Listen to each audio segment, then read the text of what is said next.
And a good morning to you, Dog Nation. This is DawgNation Daily, the daily podcast for Georgia Bulldogs fans, presented today by Pella Window and Door of Georgia. It's not just any Monday. It's actually kind of one of those very important weeks we must cross over to get to the upcoming season. This week begins SEC Media Days. I'll be in Hoover a little bit later on this week. Not going to be there today. Going to be there tomorrow and Wednesday. DawgNation is on hand, on the scene there in Hoover, Alabama, even as we speak. We'll talk about some of the proceedings of SEC Media Days here with some of the day one stuff coming up in just a little bit, including some interesting drama potentially surrounding SEC Commissioner Greg Sankey based on some published reports that are out there. So we'll deal with that.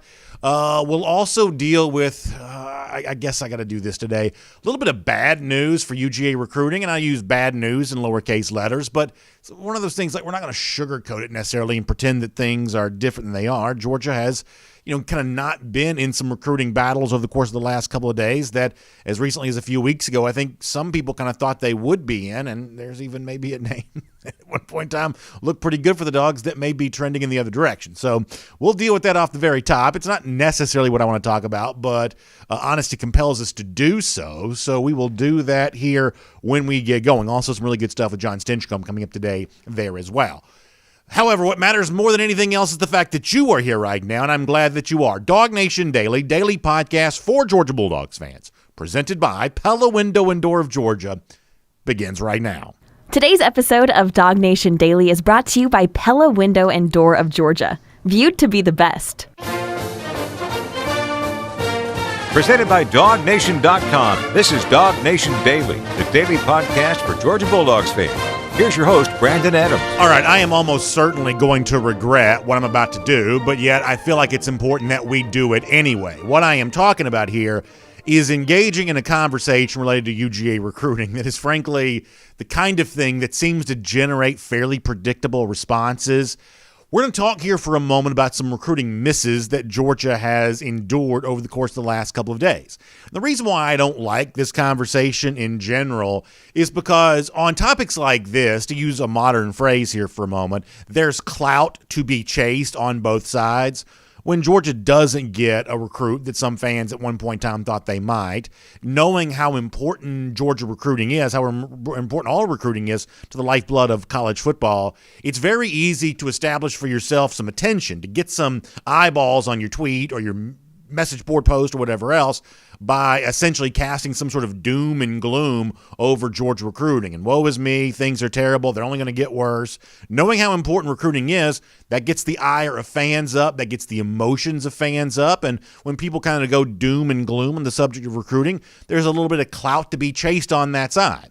However, there's also a little bit of clout to be chased on the other side of this discussion, and frankly, I find this just as distasteful and annoying as what I just described to you, which is when Georgia does have a miss, there are these people who are like, you people are always so worried about Georgia recruiting, and there is kind of a popular sort of meme that Georgia recruiting fans have kicked around for the last few years, the whole idea of what's wrong with Georgia recruiting. That was a topic on our message board like 5 years ago, and it kind of continues to kind of be the kind of thing that some Georgia fans in a good-natured way sort of laugh at. But there's also this sense of exaggerating it, that no matter what happens for Georgia on the recruiting trail, it's somehow always proof that Kirby's master plan is just coming together just outside the field of vision, just off to the periphery. Everything's working out exactly what Kirby Smart has planned it. There's no such thing as bad news in recruiting when it comes to recruiting news, because it's all just coming together, and those who haven't noticed that yet are just too simple to see it, or whatever the argument is. So when Georgia does not get a player that some Georgia fans wanted Georgia to get, or when Georgia's not really that much of a factor in a recruit that a lot of fans kind of had their eyeballs on at some point in time, it kind of brings out a little bit of a I won't say what I want to say here, but it kind of brings a little bit of an annoying conversation on both sides of that coin. Yet, nonetheless, sometimes, honesty compels us to move the conversation there this way. So here's what we're going to rattle through here for a moment. Here are all of the recruiting news headlines over the course of the weekend that kind of had Georgia fans a little concerned here for a moment. First of all, you had the IMG Academy situation, starting with the defensive backs. Dalen Everett, a name that we've talked about before. I've asked Jeff Centel about Dalen Everett a couple of different times when he's joined us in the show. It wasn't really thought that Georgia was a major player down the final days for Dalen Everett, but at one point in time, I think Georgia at least had their eyes on Everett a little bit. He, as he says there on Twitter, what is that number? Is that 100,000% committed? I always love the arms race of how committed players are. It started off obviously as 110%, then it's 125%. Now we're to 100,000% committed. I feel like at some point in time, we've kind of lost the plot of what the percentage of commitment is actually supposed to be. But nonetheless, Everett there announces his pledge to Clemson. And if you saw the video on this, Dalen Everett actually did a Trey Walker-style hat toss here on this. He actually did a North Carolina hat. So if you want to find out just how much North Carolina's stature has grown as a college football program in the last couple of years, all of a sudden we're to the point now where a guy like Everett committing to Clemson would do a North Carolina hat toss before he does. Mac Brown's got the Tar Heels swimming a little bit deeper waters, even if they're a program eligible for that kind of trolling, because at one point in time they wouldn't even been a hat on the table. Now that they're the program getting trolled, so that's at least kind of interesting. So Everett chooses Clemson. His high school teammate Keon Sabb does the same thing. He chooses Clemson there as well. As I said before, this is another example of a guy at one point in time some Georgia fans might would have had their eye on. Late in the process, that seemed all but a pipe dream, and for the most part, it kind of works out there that way. The two IMG defensive backs not really seeing Georgia as a huge factor in the final days of their recruitment, at least the best that I can tell. Then there's Tyler Booker, an offensive lineman from IMG Academy, another guy that we've talked to Jeff Sintel before about. Jeff has written about Tyler Booker there at DawgNation.com. Yeah, you can throw that back up there on the screen again. Booker makes his commitment to Alabama over the course of the weekend. One of the things that he put out on Twitter recently, this actually is kind of a cool thing. Booker as a young man with a photo there at Alabama football camp with Nick Saban, and then later on as a recruit ready to make his pledge. I think it's funny for those of you watching on video that you see Saban trying to go relaxed here with the I don't think anything says failed attempt at relaxation more than Saban with an untucked short sleeve dress shirt. First of all, if you wear a short sleeve dress shirt, I mean, that already kind of, I'm not quite so sure that's giving off the vibe you want to give of kind of like a relaxed guy in your home. I don't think nothing says like middle management level bureaucrat more than like short sleeve dress shirt. It's also funny that while it's untucked, you can clearly see the creases from where it just kind of came unfolded out of a dry cleaner bag. So Saban tries to go relax with the untucked short sleeve dress shirt, but I'm not quite so sure that's fooling anybody there on that front. But nonetheless, Tyler Booker does commit to Alabama, and that's all from the 2022 class. Then there was the 2023 situation. Once again, Georgia was not really that big of a factor in this decision late. Trayon Webb, the 2023 five-star, at one point in time had been a Georgia commit, and over the course of the weekend, with kind of a very little fanfare, at least in the Georgia side of things, he announced his pledge to Alabama. Not Alabama, excuse me, to Oklahoma on Twitter, kind of give you the boomer sooner on that. I think at one point in time he also, on one of his videos or something, kind of gave the horns down thing there too. So he's obviously having a good time with his status as an Oklahoma commit for the class of 2023. This was kind of as expected, but it's one of those things there as well where here we are, in the summer of July of 2022 when there was supposed to be a lot of positive momentum for the Georgia recruiting program, and instead, with very little fanfare, recruits for the class of 2022 and 2023 that Georgia was thought to at one point in time be involved with kind of make their pledges, and up until the announcement, there's really very little reason for Georgia fans to be paying attention to any of these decisions whatsoever. And then there's this. I don't revel in saying this, but it's one of those things that if you're paying close attention to social media or message boards, you have a hard time not noticing this. That at one point in time, when you look ahead to Thursday, this upcoming Thursday, it was thought to potentially be a big day for Georgia because of two prospects who are getting ready to make their announcements. Obviously, four-star running back Branson Robinson. We'll talk more about him in a moment. And we'll call him an edge rusher, denied Dennis Sutton out of the Baltimore area there as well, who was maybe going to choose Georgia over Penn State. But as of late, those in Nittany Lion Nation, if that is indeed a thing, they have certainly seemed to put a little bit more bass in their voice about talking about the possibility that DDS here late in the process is actually trending towards Penn State more than he was of the day. In fact, I'll show you one of these Penn State fan site type deals who says that Steve Wiltfong, who's a national recruiting reporter for 24/7 Sports, has increased his confidence on his crystal ball pick for denying Dennis Sutton to Penn State. And obviously, Penn State fans kind of celebrating that, and there was a lot of that kind of thing chatter here over the course of the weekend. So what do you do with this if you're a Georgia fan? Well, I think on the one hand, you have to kind of acknowledge that when you have a couple of defensive backs and offensive linemen, a 2023 five-star athlete, likely maybe a running back there at the next level, a guy that a lot of Georgia fans had circled and denied Dennis Sutton, maybe especially the Dennis Sutton thing, because that really does – I mean, it's one thing to say Tyler Booker because as of right now, I'm not quite so sure how much a position of need offensive line really is. But edge rusher, with the likely departures of guys like Adam Anderson and Nolan Smith, maybe off this current team for 2022, that outside linebacker edge rusher spot, there's a big need for Georgia for that class of 2022. And if denied Dennis Sutton is kind of moving the other way, then for a lot of Georgia fans, that didn't seem like such great news, really, in relationship to all of this. And so I guess you're kind of left to wonder, well, what is it that you do about all of this? So let me say a couple of things here really, really quickly for a moment. First of all, I just rattled off a decent amount of what seems like bad news, not catastrophic news, not apocalyptic news, but for as much as you can have legitimate recruiting news here in July, that seems like a little bit of bad news for Georgia in the 2022s and the 2023s who've kind of gone the other way, at least for right now. However, Georgia fans may not have to wait very long for some good recruiting news because Thursday is still the day that Branson Robinson will make his pledge.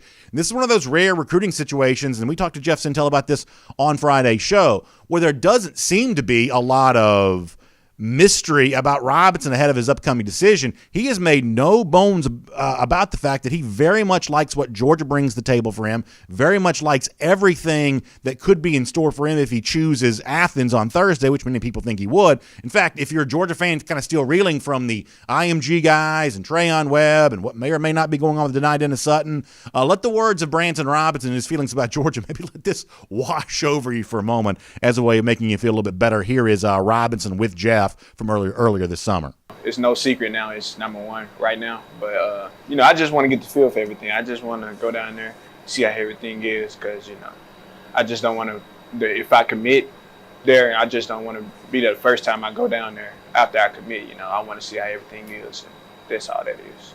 So that's Robinson before he took his visit.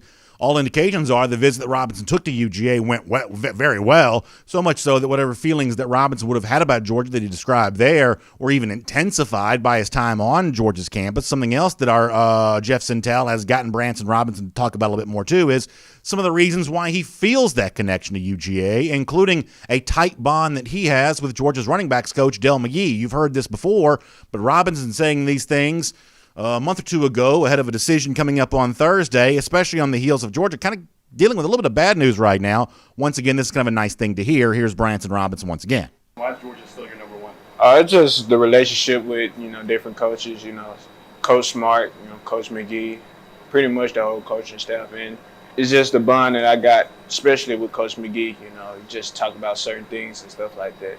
Not on and off the field. Sometimes it's just about life and stuff like that. So, it's just really the coaching staff that really pulls me towards Georgia right now. How would you describe your relationship with Coach McGee?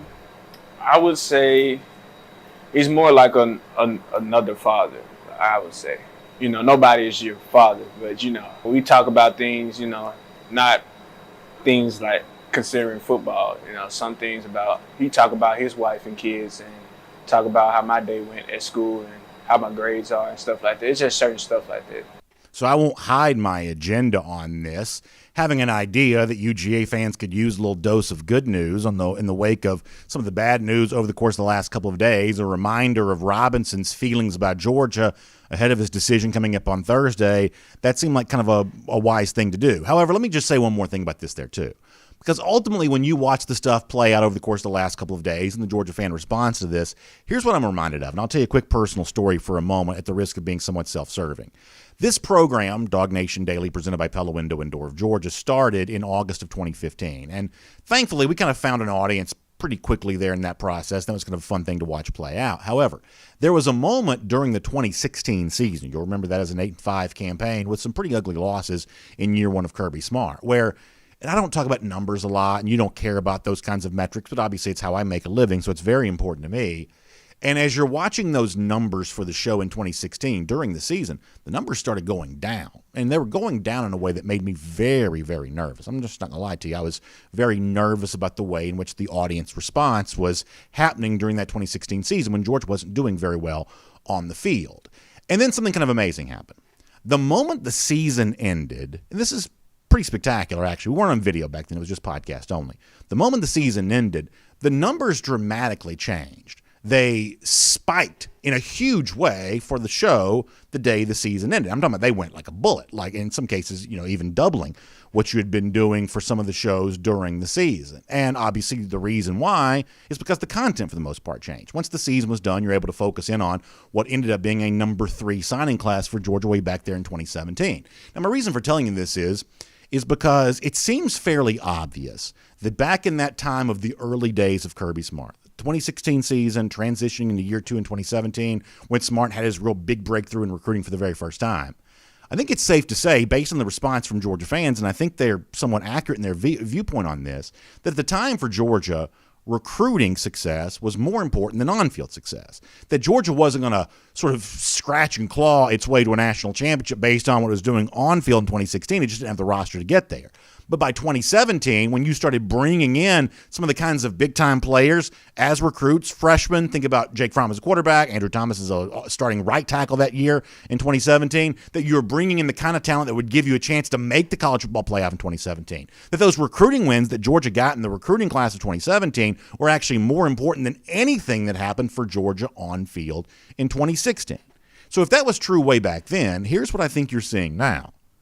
That all of a sudden, that while recruiting still matters, and it's still the lifeblood of any program, UGA included, we've actually reversed where Georgia used to be. And all of a sudden now, for a program that has recruited well in 17, 18, 19, 20, and the class of 2021 that was just signed, all of a sudden now what you do with those players on the field for 2021 actually matters now more than what you do with the 2022 recruiting class. That somehow, some way, that if you have the kind of success on the field you're supposed to have, that will set you up for the kind of recruiting success Georgia fans have come accustomed to enjoying with this program. And if you don't take care of business on the field, then you may not have quite as many recruiting wins as you're used to seeing for UGA. It's one of the reasons why, even though we ignore those who say it's now or never for Georgia when it comes to winning a national championship, we think that's fairly ludicrous, but we don't deny the idea that there is a little bit of growing pressure on Georgia to have better end-of-season results than it's had the last couple of years. And I think these recruiting stories kind of bear that out. Recruits want to see the potential that was promised for UGA come to full fruition on the field, to give you too many alliterations. But that's what recruits want to see. They want to see that. And this may be the fall that Georgia provides that. I think the Georgia coaches and players know that's what's kind of required of them here to make good on the potential that's been described. And if they take care of their business on the field, some of the recruiting losses the last couple of days could truly be distant memories by the time the actual hay is in the barn for the class of 2022. My name's Brandon Adams, and this is DawgNation Daily, the daily podcast for Georgia Bulldogs fans, presented today by Pella Window and Door of Georgia. And glad to have you with us, no matter how you get to us today, live on video, 10 a.m., Facebook, YouTube, Twitter, Twitch, from the radio at noon, on Athens Sports Radio 960 The Ref. We're also on the website there as well. At this point in time, I think we're kind of graduating beyond this just kind of being a soft open. I think we're actually getting to the point now where this is kind of becoming our thing, a new platform, new way for you to experience the show each and every day, right there on the pages of DawgNation.com. This is amazing technology. It's the kind of thing that wasn't available to us, however long ago, but our crack staff behind the scenes have worked hard to make it a thing, and we're able to present you this show on a platform you're already going to every day anyway. That's DawgNation.com. Really, really cool stuff, and really, really proud to be able to say that. By the way, huge thanks to our friends at Pella Window and Door of Georgia. If it were not for our great sponsors, we would not have the great outreach that we're able to provide to make this show available to so many people each and every day. So big thanks to them for making that be the case, and a big reminder to you that for your own home, one of the things that's going to increase your happiness inside your home and make your home look better on the outside are more energy-efficient windows and doors. It's just time to upgrade. It's time to get what you and your home deserve, and that's what Pella Window and Door of Georgia can provide you. You can reach out to them. You'll get a no-pressure consultation. They'll give you expert advice on exactly what you need for your home, all the installations options, and they're going to give you great savings as well. You can currently replace all your windows with payments as low as $99 a month. That's based on a $10,000 purchase at 84 months payback if you qualify there on that. So please make sure you check all that out. Couple different ways to get in touch. Phone number 678-638-1496. That's 678-638-1496.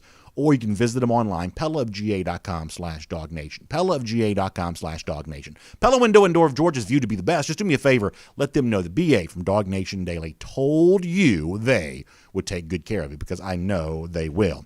Someone else is going to take good care of us today is going to be our buddy John Stinchcomb. We'll talk some SEC with him coming up in a moment. Before that, though, I want to squeeze in a very quick version of Around the Doghouse, assisted today by our friends at AAA. And as a preview of our conversation with John, I thought John's brother Matt, very funny the other day, making an appearance on Sirius XM radio with Peter Burns there on the radio. And obviously SEC Media Day starts today, and I'll be there in Hoover, Alabama later on this week. We're obviously going to talk a lot about these proceedings here this week. But Peter Burns with Matt Stinchcomb the other day, we're kind of having some fun at what might Kirby Smart appearance sound like at the podium here this week in Hoover, Alabama. Matt Stinchcomb, the great former dog, the brother of John Stinchcomb, who joins us each week here on our show, does a pretty good Kirby Smart impersonation. I think this is pretty funny here. So as we go around the doghouse, assisted by AAA, take a listen. Peter Burns with Matt Stinchcomb. Stinch nailing his Kirby Smart impersonation. This is pretty funny. Give me 30 seconds of Kirby Smart's introduction of his presser when he finally takes to the podium over here at SEC Media Days coming up next week. All right, guys. Well, really excited to be here in Hoover. Back here in the Winfrey Hotel. It's a beautiful setup. We love the lobby, that marble lobby down there. I saw a guy, I think I saw Bear Bryant down there, which I didn't think was possible, because I'm pretty sure Coach Bryant, Claude, is he? Yeah, Coach Bryant's dead. But I saw a guy down there that looks just like him. And no, the Bama fans didn't even pay any attention to him because, as you know, Coach Saban's won more than the Bear. So the worms turned. I'm surprised. I never thought I'd see that or say that. So that went on for a couple more minutes. It's actually really funny. I'll put a link to this when we post the show later on at DawgNation.com. We wrote about this the day there as well. It's pretty funny stuff. And it's inside baseball. But the funniest part of the clip that I just played for you might be the kind of aside where Kirby asked Claude Felton the question. There's a lot of that goes on in the Kirby Smart press conferences. You'd have to watch a lot of those things to maybe be fully aware of that. But there's some kind of pretty inside baseball, pretty funny stuff with Matt Stinchcomb when it comes to his Kirby Smart impersonation. I'll also say, with all fairness, that I feel like at the very beginning of that, it's hard to maintain an impersonation for a long time. A couple minutes, kind of a long time to do one. But the very beginning, when he comes out of the gate, I think he really gives you a pretty good little Kirby vibe there, especially with the way that he says Hoover. I feel like he nails that pretty good. So pretty good stuff from Matt Stinchcomb all the way around. That is Around the Doghouse. It's assisted today by our friends at AAA. And, of course, as I drive to Hoover, Alabama later on this week, one of the things I'm always thinking about is, listen, if the car breaks down on the side of the road, I'm sure many of you are not surprised to hear that I am not Mr. Fix-It when it comes to stuff like this. And so I'm really thankful for AAA, their legendary roadside assistance. I've been a AAA member for a long time. It also saves me money on hotels and things like that when I'm on the road. I really like that there as well. But that's not the only way AAA can save you money. When you switch and save your auto insurance with AAA, yes, auto insurance. If you think AAA, I want you to think auto insurance, because when you switch and save with AAA, you can save on average $529. That's a big deal. It's nice to have that extra money in your pocket there. So check out AAA.com/auto insurance. That's AAA.com/auto insurance. You can switch and save with AAA today. That's Around the Doghouse, assisted by AAA. So before we're done here on today's program, one of the things that we're going to do is we're going to work through and get ready for a lot of what's coming up for SEC Media Days here later on this week. There'll be a lot to handle and take care of when it comes to that. But for now, on everything related to Georgia in particular, no better voice to do that with than our buddy John Stinchcomb. He's with us. It's always fun to have him. It's DawgNation Daily, presented by Pella Window and Door of Georgia, and great to have you with us as well. Give me 30 seconds of Kirby Smart.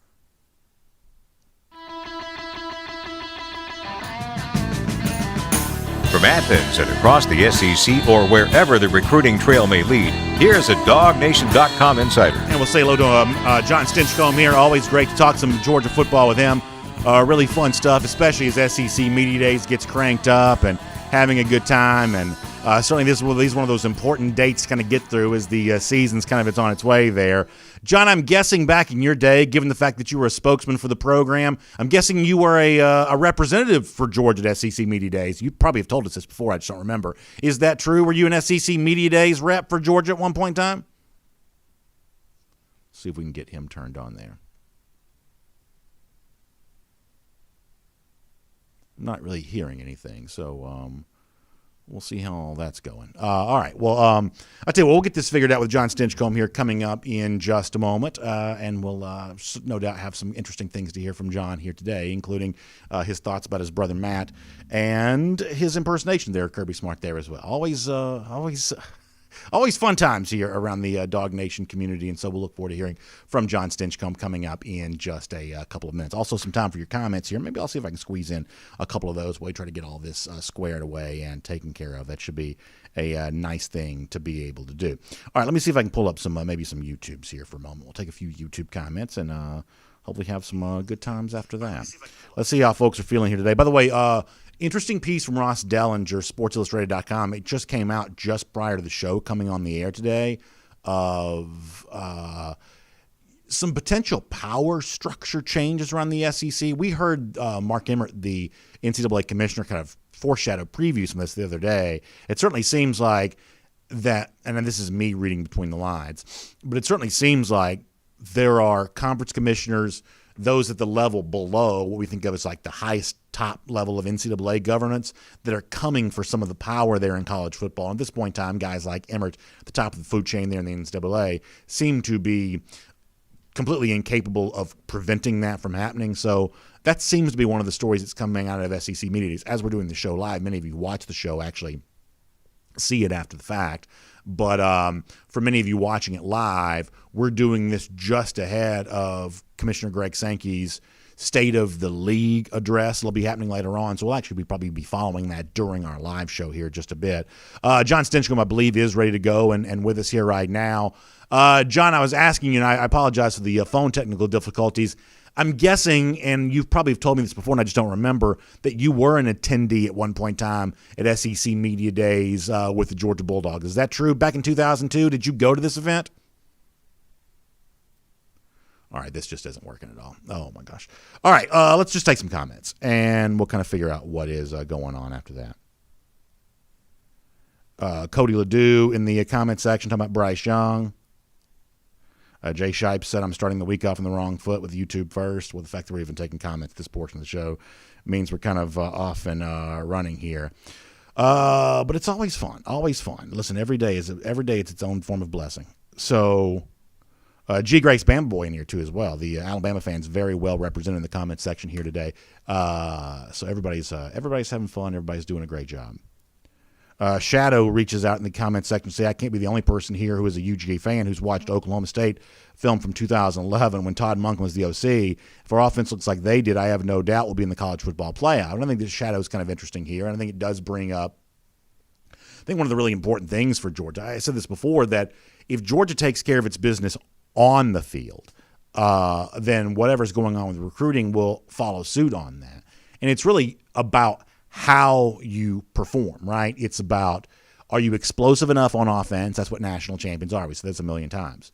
Also, defense is about being dynamic enough. It's not about being, I'm going to disrespect the great football minds out there, but it's not about being gap sound. It's not about being, maintaining contain. It's about making superstars out of elite recruits. Making a Georgia player into what Chase Young was for Ohio State a couple of years ago. Somebody that just collects stats in a huge way, becomes a household name in college football, and moonwalks his way into the early stages of the first round of the NFL draft. That's really what the next most important thing for Georgia is when it comes to this on-field results this season. Winning in the kind of dynamic way that produces national championships, that gets the attention of NFL draft scouts, and it just so happens that the college recruits, the next generation of elite prospect, their eyeballs have a tendency to flow in the same direction that the NFL scouts' attention goes there. So that's going to be really, really important. Let's see what else is going on here in the comment section. Let's see what else. P. Rich says he thinks this season will have a major impact on recruiting. He says, I believe it's a whole lot of negative recruiting against UGA going on. We've got to prove it on the field. And, P, I would say that there's a good bit of negative recruiting that just goes on in particular. It's one of those things that coaches don't like to admit publicly, but all decisions for the most part. Think about it like if you've ever bought a car before, if you've ever, bought some sort of household appliance. you're eliminating other possibilities just as much as you're choosing whatever it is that you're going to buy, right? I mean, decision, there's almost a thought process that the word decide means to just simply kill off all the other options, homicide, things like that. Decide means to kill off any other option but the choice that you're making. That's kind of, the way that goes. And so, the decision-making process is about disqualifying other options. So negative recruiting's always been a huge part of the recruiting process, always been the case. And Georgia receives its share of that the same way that I'm sure that Georgia's coaches probably dish some of that out when it comes to the programs there as well. But there's no doubt that for Georgia right now, there are a couple of negative recruiting points that are probably not as easy to push back against as they should be. Certain position groups that have a little bit of an NFL drought, right? NFL draft drought right now. That's one of those things you kind of want to be able to push back against just a little bit. Whether it comes to obviously the drought for Georgia when it comes to winning a national championship. Those are things that obviously become a little easier than they probably should be for other recruiting rivals to negative recruit against Georgia. So it is true. That's one of the reasons why the on-field stuff matters here. Because when a guy like Kirby Smart first comes into a program, 2016, 2017, he has two things that he can sell that kind of create some natural momentum of their own. Even with a lesser degree of recruit, lesser caliber of recruit, you see someone like Shane Beamer doing this there as well. That when you first step into a program, you can sell, hey, we're changing the culture. There's a natural energy that comes with that. Sometimes that's just puffery. It doesn't really mean anything. Every coach tries to use that. But part of the reason why all the coaches use it is because to a degree it kind of works. Everybody likes to feel like they're a part of the hot new thing, the interesting, refreshed new branding, the refreshed new image. And that's one of the reasons why recruits are always sold that by new coaches, because it does create a momentum kind of its own. But the thing that also really works, and this is what Georgia really had going for itself in 2016, 2017, was it had early playing time to offer. Georgia was not as deep as it needed to be along the offensive line. Sam Pittman steps in. There were offensive linemen that you could bring in. You could promise them great things solely on the basis of the fact that there was playing time to be had. There was playing time to be offered, and that just was just kind of the way that it was. You had that to go around.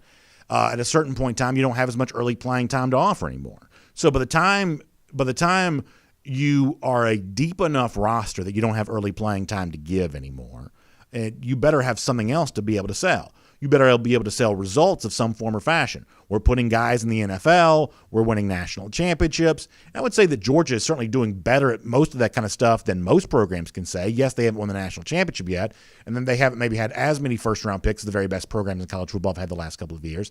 But they've certainly had plenty of success there along the way. Most programs would be envious of Georgia, but there are a few programs that have kind of outperformed Georgia in terms of NFL draft success and obviously national championship success. And so eventually recruits kind of notice that, and they want to feel good about the choice they're making. Remember this. This is to the point in time where these recruits are making this decision. This is the most stressful decision they've ever made, because even in the day and age of the transfer portal, there is a big risk that you take when you pledge yourself. When you sign that letter of intent, you are signing a contract. And even if for the most part those contracts are no longer enforced, it still feels like a contract when you sign it. Those of you who've ever bought a home, you know what it feels like. When you put your name down to something, there's a little bit of I hope I'm making the right choice here. Well, for recruits who are much younger than most of us are, we sign legal documents. You better believe they feel that pressure. They want to feel good about the choice they're making. And so it's all those ancillary things of NFL success and national championships. Recruits just want to feel like they see some evidence that this is the place they want to be. Georgia's been very good at producing that. And now there's that next level of that I do think some recruits want to see. While we're trying to get this fixed, Michael, if you don't mind, can you just throw me on this other camera over here so I can sit straight ahead just for a moment? All right, so let me also kind of pop over here to Facebook for a moment. And for those of you who are just joining us, a little bit of a case of the Mondays for our phone system for whatever reason. So I'm obviously nonplussed, but that's just kind of the way it goes. That is just kind of the way that it goes. But really, really appreciate all of you being here with us. Bill Sanders, it's not John's fault. Somebody asked about John. Yeah, John, as always, John's very punctual. John's always very ready to go. He's very professional, very buttoned up. That's one of the reasons I like John so much.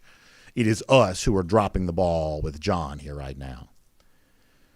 All right, let's see what else.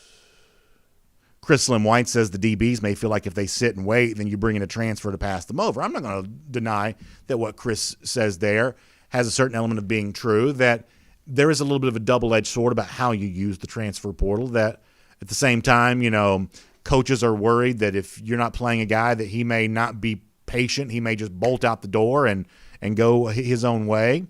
And that's obviously frustrating when that happens for a guy that you think was in line for some big-time playing time, who just didn't feel like waiting it out, just didn't feel like seeing it through. But at the same time, when you have a chance to go out and better your roster by bringing somebody in from the transfer portal, that runs the risk of impacting the team chemistry for some of those guys who are waiting in the wings there. That's not an unfair point that Chris is bringing up there, for sure. All right, let's see what else. No, I don't want to do that. Let's see what else. I think at this point in time we should just say it's, for whatever reason, it's just not going to work. So let's and please let's just communicate with John our deepest, sincerest apologies, and let's just get ready to roll on. So here's what we'll do: we'll take a few more comments, and we will then kind of just bounce on and move on with the rest of the show. We'll talk a little bit about the SEC Media Days and what's coming up in there. I'll be there in Hoover, Alabama a little bit later on this week, and we will see if we can clean up this mess. All right. So over here on Facebook, just for a moment, George Herndon said he thinks this will be I can't tell if he's saying this is going to be Mullen's year like it was last year or if this is going to be Mullen's last year. I can't quite tell where we're coming from on that, but I do think that Dan Mullen is going to be one of the truly interesting figures related to SEC Media Days here this week, because I've told you this before, and this is one of those things where I think it's fairly easy to separate what I want to be true versus what actually is true. I would obviously love nothing more than for Dan Mullen to be humiliated on a national stage. We do the golden shoe here every day because that's an example of humiliation that Florida suffered in a huge spot last year. Everybody kind of making Florida the butt of jokes. We love that. We're fans. We have a good time with that. This is all supposed to be entertainment. We don't speak from an ivory tower, down to minions below. We're just kind of all with you, kind of fellow travelers in the mix, enjoying all of this together. So there's nothing I'd love more than to see, Florida humiliated on a huge, big national stage. This is kind of the way that goes. However, I've told you in the show the last couple of days that with some of the chatter that is out there about Florida right now, and I'm very interested to see the nature of the questions that Dan Mullen faces here this week, today. His day at SEC Media Days is today. I think you're running the risk of Florida almost becoming a little bit of an underrated team for the upcoming season. I don't like that. I don't like that at all. I don't like a guy like Mullen, who is obviously, in my belief, a total clown. I don't like a guy like that having the chance to sneak up on people, because you've had a couple of prominent voices. I think it was Phil Steele, what's her name from ESPN, who've had Florida outside their top 25 for the upcoming season. You've had a couple of examples of that here as of late. And listen, I'd love nothing more for that to be true. That would be the best news in the world. We'd have such a good time with that. If Florida finished this season outside the top 25, we will mock them relentlessly on this show. And if this is what the commenter was suggesting a moment ago, there is a chance that Dan Mullen doesn't survive in that particular case. That'd be a tough spot for him. At least would threaten his job security in a pretty significant way. If they were outside the top 25 this year, you're suffering some kind of ugly losses if that's the case. But for those who are projecting that as a possibility, it's important to know that Florida is still like sixth or so. There's a guy named Bud Elliott for 24/7 Sports who does the blue chip ratio. That's the percentage of signees over the course of the last 4 years who are former 4- and 5-star recruits. Florida's still like sixth in that metric. 66% of this roster was a former 4- and 5-star signee. Florida's like 11th in the preseason ESPN FPI. You can care about the analytics, you can or not. Frankly, I think you're fine to be on whatever side of that you want to be on. But if it's a data point you at least pay any attention to whatsoever, Florida's preseason number 11 there. To suggest that somehow they're going to go 7-5 or 8-4, whatever it take you to be outside the top 25 for the upcoming season, man, that's a pretty big stretch. And I don't like to see the media set the bar for Florida achievement so low that it becomes fairly easy for even a dunce like Mullen to leap over it. I just don't like that. And I think potentially what you run the risk of being true here for this upcoming season, just given how meager the expectations seem to be for Florida right now. And Mullen, when he speaks at SEC Media Days, later on, is going to face questions about some of the things that he said last year, maybe some of the NCAA stuff that he's, dealing with. There was a show cause penalty related to some recruiting work by Florida. He's going to face, so about even just some of the on-field stuff last year, losses late in the season, the decision to bring back Todd Grantham. I think the tone of in fact, I want to talk more about this in the SEC 3 in a moment, but I think the tone of the questions facing someone like Dan Mullen are actually going to be pretty interesting as we head towards SEC Media Days, here today. I think it's going to be worth paying attention to there in a fairly big way with all of that. To give you an idea who's attending today, it's Florida, LSU, and South Carolina. So Shane Beamer making his debut at Orgeron. I'm going to talk more about Orgeron in a moment. And, of course, Florida there as well with Dan Mullen, as we were just discussing. So here's what we're going to do. Why don't we kind of move on, get ready to talk about some more of this. I've got a funny golden shoe coming up in a moment. It's not so much funny as it is kind of cool. We'll do that. And we just sincerely apologize for the issues with the phone today. I think John Stinchcom's got some really good stuff, but I apologize for that. I will tell you this really quickly. One of the things that is really fun that's going on right now, and I hope that you will take advantage of this.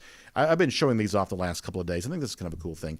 These are our Kroger DawgNation 5-Star Kids t-shirts. These are actually youth sizes, which is kind of a cool thing. These are really fun ways for your kids to show off their 5-star status. What we're going to do is we're actually going to select 50 random entries to our DawgNation 5-Star Kids promotion courtesy of Kroger, and pretty soon we're going to be giving some of these 5-Star Kids t-shirts away. That's a really fun thing. We're doing our Kroger 5-Star Kids giveaway there on the page of DawgNation.com. If you go to the website, you can find out more about this, about how you can submit your entry. You can actually just go to the email address, info@DawgNation.com, and do that today, info@DawgNation.com. Also, right there at the top of the page at DawgNation.com is more details on this right now.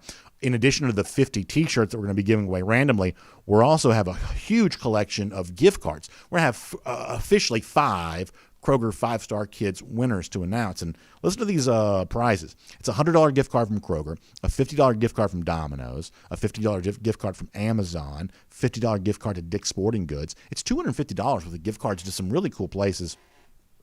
And that's what our Kroger 5-Star Kids are going to win. So if you want to nominate your child or the child in your life that you know to be a Kroger 5-Star Kid ahead of the upcoming school year and all the fun stuff that's going to be going on this fall, hopefully more back to normal than certainly it was a year ago, please go to DawgNation.com, find out more details about that. And when you're ready to submit your entry, just send an email, info@DawgNation.com. You can do that today. That's info@DawgNation.com, and you can do that today. Let's go ahead and do our SEC through. Let's take a look around the rest of the league. This is SEC Through. All right, let's bring that way down, like way down. All right. So let me transition here. We'll do an SEC Through here for a moment. Very interesting stuff going on at Hoover, Alabama this week when it comes to the SEC Media Days. And some of this involves a pretty interesting story popping up at Sports Illustrated today from Ross Dellinger about a little bit of a power, I don't know, you call this like a tug of war for power or whatever here, but some governance changes may be coming the way of college sports here. Very interesting reporting from Ross Dellinger on this. This is something that Greg Sankey, as we're recording this show live today, as we're doing the show live on video, Sankey's state of, let's go ahead and bring that down some more. I still feel like that's just way too loud. Either I'm not loud enough or that's way too loud. Either way, so you don't have to turn it all the way off, but either way, it's fine. Let's just roll with it. All right. So Greg Sankey is going to give his state. Can we bring it back up just a little bit? Is it okay? Sankey's going to give his State of the League address here in a moment, and at that point in time, we're going to hear some things about what's going on with the league, and obviously one of the things that's going to be asked is very interesting reporting coming from Ross Dellinger here about maybe some feelings that the time for change is now when it comes to the NCAA on the heels of the NCAA losing badly in front of the Supreme Court. And for the people who kind of follow that kind of stuff related to the recent amateurism, thing that went down there related to the extra academic benefits, that there was almost a hearing in front of the Supreme Court that the NCAA had asked for. So in addition to being a legal loss, it was also a strategic loss because the NCAA pushed to have this case heard by the Supreme Court. thinking they may get some form of assistance from the Supremes, and as it turns out, no, it was a total trouncing, Alabama versus Vanderbilt style beatdown in front of the halls of the highest judicial body in our country. And so since then, the NCAA, Mark Emmert, the leader of that body, not very popular anyway before this, kind of even worse since then. And so this is what Ross Dellinger writes at Sports Illustrated. Read you a little bit. He says that in interviews with Sports Illustrated over the last several weeks, the commissioner, meaning that's SEC Commissioner Greg Sankey, has suggested the need for a new governance model for college sports and has lobbied for more autonomy for the Power 5 conferences and has chided the top policy-making group in the association, the NCAA Board of Governors, for its lack of transparency and resistance to change. He says his frustrations have boiled over, producing shots that for some have left holes in the NCAA's broadside. Jabs at the organization's accountability, pace, and leadership. For instance, he described college football playoff governance as, quote, productive and constructive, and then quipped, it ought to be the model for the NCAA to follow, which is really interesting because a lot of folks understand this, a lot of folks don't, that the college football playoff is completely separate from the NCAA. The NCAA, while it, awards national championships at like the FCS level and the other levels of football and all the other sports there as well, the NCAA really has no hand in how college football is decided. I'm talking about the high level of college football, FBS level of college football at all. That the closest that sport has to a governing body is the college football playoff, because that's all the various leagues coming together to kind of form a group, and they do seem to operate. It's really the only time you get any form of unity in college football, right? There had to be some cooperation to get the college football playoff to come together, to begin with, to get the votes you needed to even establish the 14 playoff back in 2014. So essentially what Sankey is alluding to with Ross Dellinger here from Sports Illustrated is he likes Bill Hancock's leadership of the college football playoff and the way that the various conferences work underneath that umbrella a lot more than he likes what's going on at the NCAA. I think a lot of folks may wonder, what does this mean for the average fan? I think that a lot of that's still yet to be determined. But here's the one thing I think you can say from all of this, and I'm sure we'll hear more of this from Sankey. And what may be interesting is, after Greg Sankey speaks, what comes after that, the analysis and the leaks and the aftermath, whatever Sankey says at SEC Media Days here today. I think the aftermath of this is going to be what's interesting. That if the last decade of college football was defined by the pursuit of money, conference realignment, the chasing of the college football playoff, maybe even the leading up until now, the expansion of the college football playoff. If we kind of define the inner workings, the behind-the-scenes maneuverings, we kind of define all of that related to pursuit of money, that is not what I think the next decade of college athletics is going to be. Right now, if you're a conference level administrator, if you're athletic director, a big-time coach, whatever else, everybody's rich, right? I don't think the next decade of college sports is going to be about the pursuit of money as much as it's going to be about the pursuit of power. And I think there are certain people in the corridors of power, like the SEC, for instance, or maybe even like the Big Ten there as well, who have tolerated other people other than them having a certain degree of power, a certain degree of decision-making authority, and I think the tolerance for that is now very, very low. There was a new phrase that kind of grew in popularity a little bit a year or two ago. I think you're going to start hearing this word a lot more. Sometimes we refer to the SEC, the Big 12, the Big 10, the Pac-12, and the ACC as the Power 5. But a couple of years ago, instead of calling them the Power 5, we started calling them the Autonomy 5. Not we, but certain people started calling them the Autonomy 5. I think it was even Greg Sankey who kind of even popularized that phrase, if I'm remembering correctly. But this notion that group ought to have its freedom to do what it wants to do. And you see this play out in football a lot of ways, but there are other sports where this kind of matters there as well. Think about baseball for a moment, where most of the NCAA is against adding the extra assistant coaches to baseball, the way that the SEC has wanted to do now for quite some time. There are other examples of that in other of the kind of what you might think of as non-revenue type sports, that there is a lot of things that a league like the SEC would like to do for all of its sports, but within the framework of the NCAA, it's just not quite as possible to do. It certainly seems like as a brand, as a governing model, as a functioning body, the NCAA is all but broken, and now it's a matter about what comes next. Power in the hands of people, maybe like a Bill Hancock, like a Greg Sankey, who I have to say in almost every instance I can think of are more deserving of that decision-making power, but we'll certainly follow that. As far as what happens on the field, I think it's going to be really interesting at SEC Media Days here this week because of starting with the coaches who are speaking today. And, this is one of those things where And I was talking to our video audience before. We had, obviously technical difficulties trying to get John Stinchcomb on the phone today, and that didn't quite work out. So I was kind of filling some time on video. We're talking about the questions facing Dan Mullen.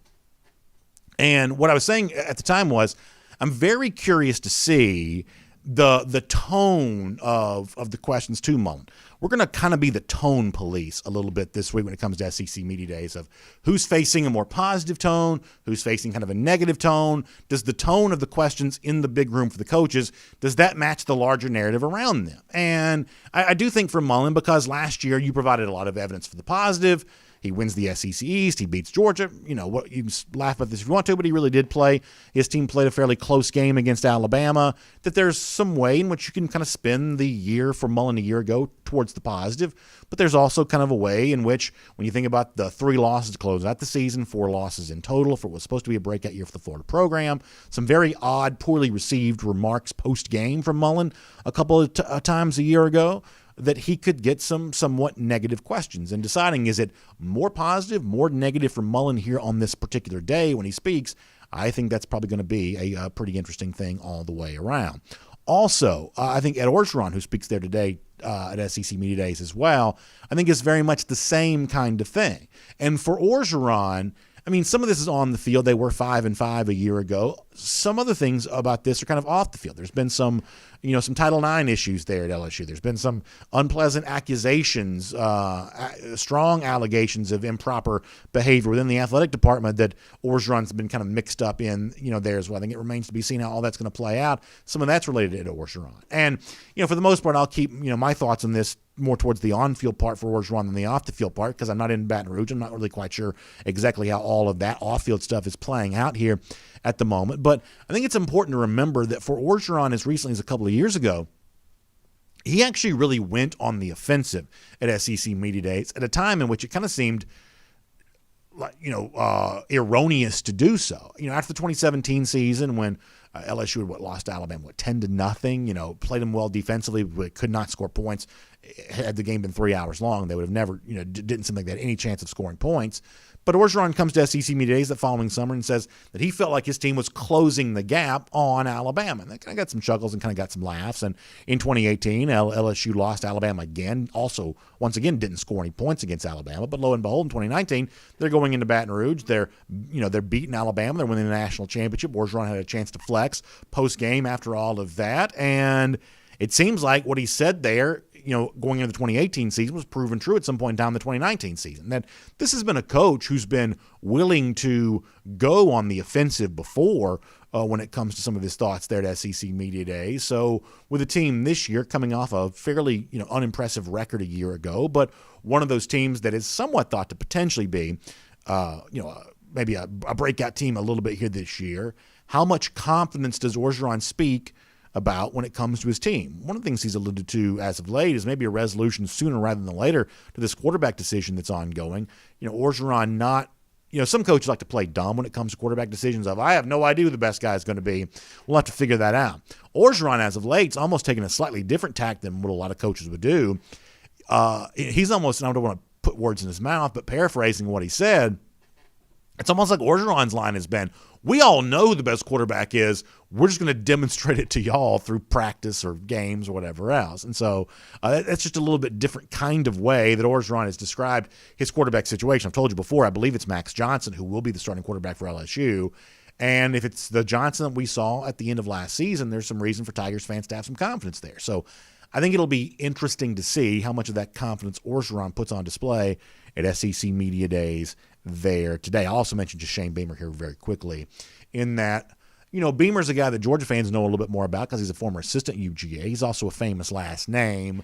His father, Frank, the longtime coach at Virginia Tech, and it'll be Beamer's job today to demonstrate that he's more than just a guy who, let's face it, the notion of, well, it was an easier trek for him to this head coaching job because of his pedigree, the fact that he's worked with Lincoln Riley, worked with Kirby Smart, the fact that his dad was a great coach. I think it's Shane Beamer's job today to show that he's more than that, and I think it'll be interesting to see how he meets that challenge when he meets with reporters a little bit later on. We'll make that your SEC through, and before we wrap up here today, actually, let's just go ahead and get ready to wrap up the program. Good stuff there. All right, some of you know this, that when it comes to social media stuff, there's one thing I will always love, and that is a football player dunking a basketball. There's nothing better to me than a recruit or an actual player or whatever else.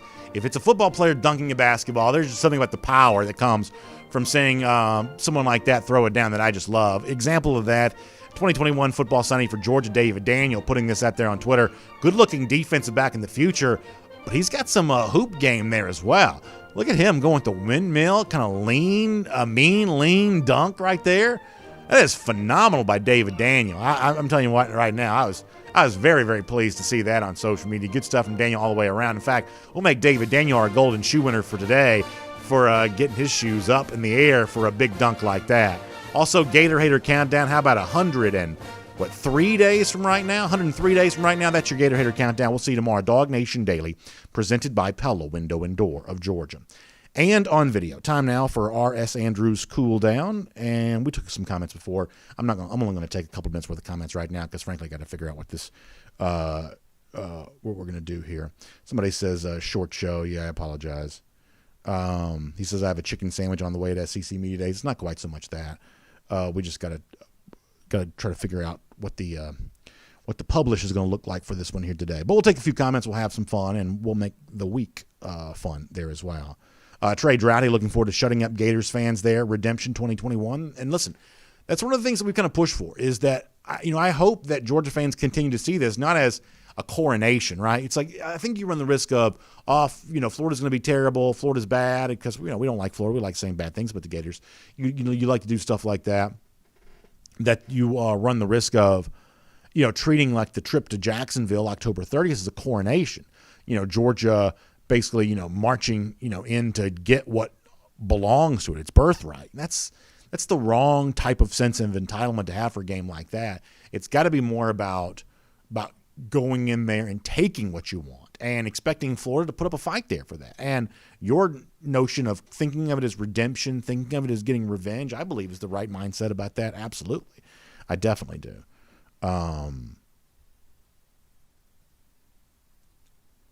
Lucy Bowers-Boykin, great to have you here. Thanks for being here today. Bill Sanders says, always great to be a Gator hater. No doubt about that.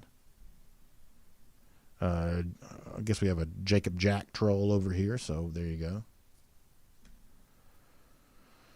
Matt Rugavina says the media needs to ask Mullen if the season ended with Alabama, not the blowout loss to Oklahoma. He says, how does he feel about starting the season with a blowout loss? That's actually pretty funny. That's pretty funny. To me, the way that Dan Mullen excused away the loss to Oklahoma is one of the worst things that I think I've seen a coach do in terms of the way that he's talked about his team postgame. It's just not very professional, and I think that's an awful look for Mullen. Now, I also think it's one of those things that the media has a huge tendency to overrate bowl wins, underrate bowl losses. And also overrate bowl losses as well.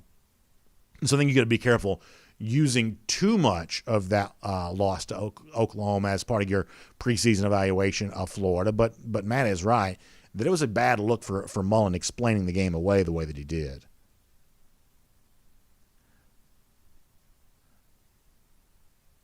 Let's see what else.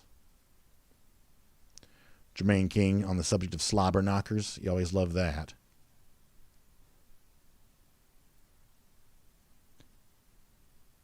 Gerald Harmon says, I want to hear Coach O say life is what you make it. Yeah, there you go. I think an Orgeron accent doing that would always be kind of a funny thing.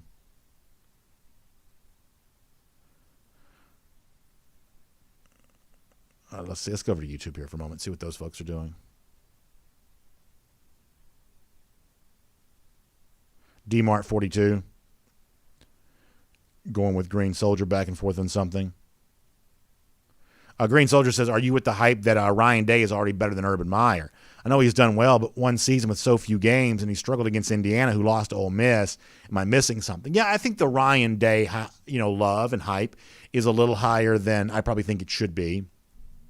I mean, I think, if anything, one of the things that Ohio State clearly has going for it is this. Like, nobody can deny that Day is a top-flight offensive mind, right? And, this is one of those things where I think a lot of times Georgia fans wonder if the media is biased against their team. I think sometimes the media bias is a little bit different than that. There's clearly a bias in favor of offensive geniuses over defensive geniuses, right? I mean, Lincoln Riley loses in the playoff every single year, but Riley's always in the top 3, top 4, top 5 of all these preseason coaching rankings because people just like offense better than defense. I don't care what anybody says. Broadly speaking, with fans, with media, with everything else, offense is just treated as more interesting than defense. And so that probably shouldn't be true, but it pretty clearly is true. So a smart offensive coach just gets some extra love. And I would say that Day, it remains to be seen how good of a head coach he is, especially in comparison with a guy like Urban Meyer who won multiple national championships during his career. But it's fairly obvious that Day's a very good offensive mind. But what Ohio State also has going for it there as well, and this is the real strength of the Ohio State program. They have a pretty good collection of position-level assistant coaches. I don't think you can deny that. I mean, Brian Hartline earns a lot of praise from these recruits. They recruited the wide receiver position as well as anyone's recruited any position in recent years, and Hartline gets a lot of credit for that. Larry Johnson, longtime defensive line coach, that's guy who gets a lot of credit there. That one of the things that Ohio State has leaned in on is some of its expertise at its position coaching level. And I don't like the Buckeyes, and I like rooting against the Buckeyes, but you have to kind of acknowledge that's true. As far as the schedule they've taken advantage of, they've clearly taken advantage of an easier schedule, easier path than what teams like Georgia have to deal with in the SEC. But I've always kind of kept Ohio State separate from, like, say, an Oklahoma in that regard. I'm not one of these people who says, anybody outside the SEC is playing a weak brand of football. I happen to personally believe that it's unfair to Ohio State to talk about their easy path in comparison to a Clemson, in comparison to a Big 12, programs that in most years don't provide anything in the way of any real resistance there. Maybe the Big 12 is going to be different this year, but it really hasn't been up until now. I think the Big 10 plays a much better brand of football than up and down the roster of the ACC or up and down the roster of the Big 12. So that's kind of my evaluation of those other conferences for a moment. Christy says she's about to throw the phone in the lake. What's wrong, Christy? Let's see what else. JC says he does a decent Coach O impersonation. Cody Ledoux mentioning Will Anderson. And, I'm not going to lie about this, Cody, that when you look at, right now, like Georgia is very deep at the outside linebacker spot on the field this year. But that depth could be exiting the program once this year is done. And the outside linebacker spot at Georgia's not going to look quite so deep after that.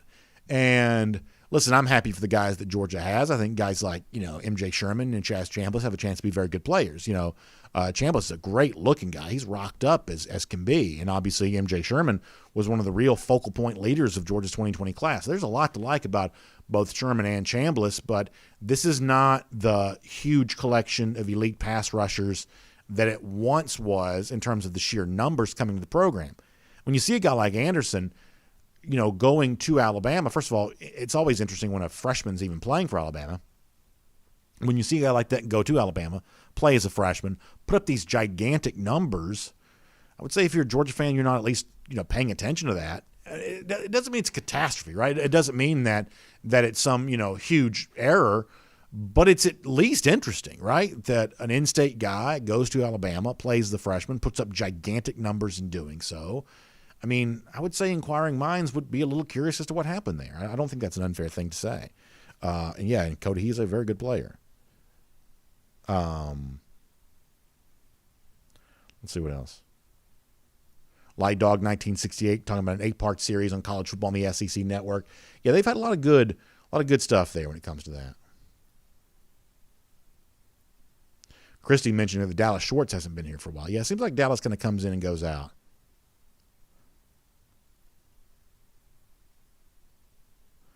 HR picking stuff, talking about Daniel's experience there at USC.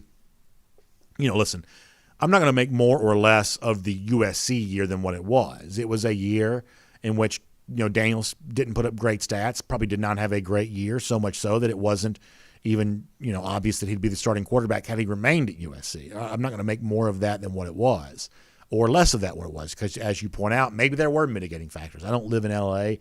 I can't fully state, what all those things may or may not have been. Here's the only thing about Daniels in 2018 that matters to me. It is a year's worth of experience starting at the FBS level If you're the USC starting quarterback, you've got a huge spotlight on you. There's a lot of attention that comes your way because of that. And the only thing that matters to me is not how well he played or how well he didn't play or how easily his mistakes can be explained away from that season. All of that to me is water under the bridge. And for the most part, it happened for a team that I don't really care that much about. But what does matter to me, though, is the experience that he gained that year.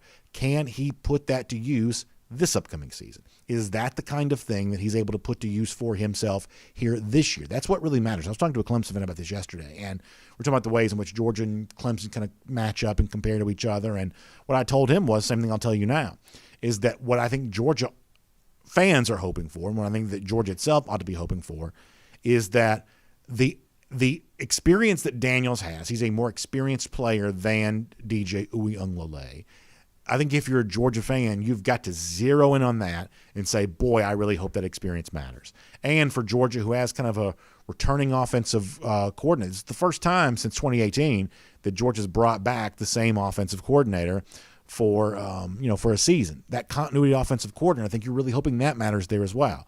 So the tandem of year 2 of Todd Monken and JT Daniels, whose last high school snap came a long time ago now, I think that you're hoping that tandem really matters, and that's really where Georgia has that opportunity to do something here this year. All right, let's see what else. Green Soldier looking for Jermaine Burton to have a massive year, but I think that could be very true there as well. Let's see what else. Christy asking about the Texas thing and the horns down. I've said this before, that I don't know that any league annoys me more than the Big 12, and the horns down what is and isn't a penalty is the perfect example of this. The idea that somehow this is some sort of, cursed expletive to take your 2 fingers and point them down. I think it's just the silliest thing in the world, and it just goes to show you the preferential treatment a school like Texas probably gets within that Big 12 footprint. The idea that most of Big 12 media days was dominated by what would and what wouldn't warrant a horns down type penalty. It's just so silly. It's just so silly, and I just can't wait to see Arkansas. One of the ways in which my SEC homerish pride will come out is a game like Arkansas early in the season hosting Texas. The idea that Arkansas could beat Texas and just horns down them for 60 minutes, I just love the idea of that. I would love nothing more than to see Pittman, beat that self-important bunch of you-know-whats from Texas. I just love it more than anything else. So, yeah, the whole horns down thing, I would say that Big 12 Media Days was a little bit of that was a little bit of a rough one last week. Hopefully SEC Media Days is a lot more enjoyable and entertaining than that one was. And the horns up, horns down could be kind of an example of that. Let's see what else. We're going to get ready to go off the air in a moment. Coda the Deuce says, well, I root for Bama when they play Florida. I mean, I'm never rooting for Florida against anyone. So this is one of the things where, maybe at one point in time, 10 years ago, 15 years ago for sure, probably more like 15 years ago, you could have talked me into, SEC pride. I'm not going to say I rooted for Florida in the 2006 national championship game, but at the time, Florida beating Ohio State, I probably treated as kind of a good thing. That's back in 2006. That's a long time ago. My mind has completely changed since then. I think it's helpful and healthy for Georgia to view that as nasty a rivalry as possible. I think it's good for the program to do it that way. So I'm definitely not rooting for Florida. Now, will I put a houndstooth hat on? No, I don't think I'll do that. It makes me think, here's the most I've ever rooted for another SEC team that wasn't my own. To the point where I was outright cheering for an SEC team. Do y'all remember, and this goes to, do y'all remember 2007? Let me set the stage for you. So Georgia is playing at Georgia Tech. This is 2007. Georgia's playing at Georgia Tech. And that same day, Tennessee is playing Kentucky. And if Kentucky beats Tennessee, Georgia would have gone to the SEC championship game. So this is like the strangest vibe in a stadium I've ever seen, because 2007 was not for the young folks in the audience, 2007 was not 2021, in that it was very difficult to know what was actually happening I forget if the game was in Lexington or Knoxville. It's very difficult to know. I mean, today you could just watch the game on your phone, like actually, watch the game. Back then, it was like you had to almost like it was like telegraphs. I mean, it was almost like it was like trying to get information from like a war front in like the 1940s or something like that. I mean, it was very difficult to glean any information about what's happening in this game. But the whole stadium, at least that I can remember, was barely even watching the Georgia Tech game. Everybody was trying to figure out what's happening with this Tennessee-Kentucky game. And like there were those like CATS, cats. There were those like cheers breaking out in the stands. Like at one point there were some Georgia fans doing like the go blue, go white thing, back and forth. Eventually, I don't think I've ever seen this before. I want to say, and to this day I still am not quite sure what happened in this game, but I want to say that Tennessee threw like a 45-yard touchdown pass in overtime to to win the game or something like that. It's not easy to do that, obviously, although I guess Alabama did something similar in the 2017 National Championship game. But the point is, that's the closest I've ever come to outright cheering, openly rooting for a SEC team, hoping that Kentucky could have beaten Tennessee in 2007. And listen, this is a hard and fast rule. Anytime that you are forced to openly cheer for a team to do something that your own team cannot do, that's when you're always, you've kind of stumbled into less than dignified, ground to stand on. We saw Dan Mullen doing that a couple of years ago. He said War Eagle or whatever it was he said before the Georgia-Auburn game in 2019 because he was going to have to try to rely on Auburn to do something his own team could not do. You never want to be there as a fan or certainly as a coach acting like a fan. All right, let's see what else. And we're going to truly get off the air here. All right, last thing. Demarius Franklin says he likes traveling across the country and running into other Dogs fans. Always look them in the eye and say, go Dogs. And that's always a fun thing to be able to do for sure. And that's a great thing. A lot of you are traveling this time of year. And I know you see those big Power Gs where you go, including the one like I have on my shirt here today. And I know that you're always really happy to be able to share that moment with folks. It's one of the reasons why sports matters, right? I mean, ultimately, the thing about sports that's great is not actually what happens on the field because in a roundabout way, that's, frankly, not all that important. What matters is the connections, the bonds we all form around that, and that's when we have a good time doing what we do here each and every day.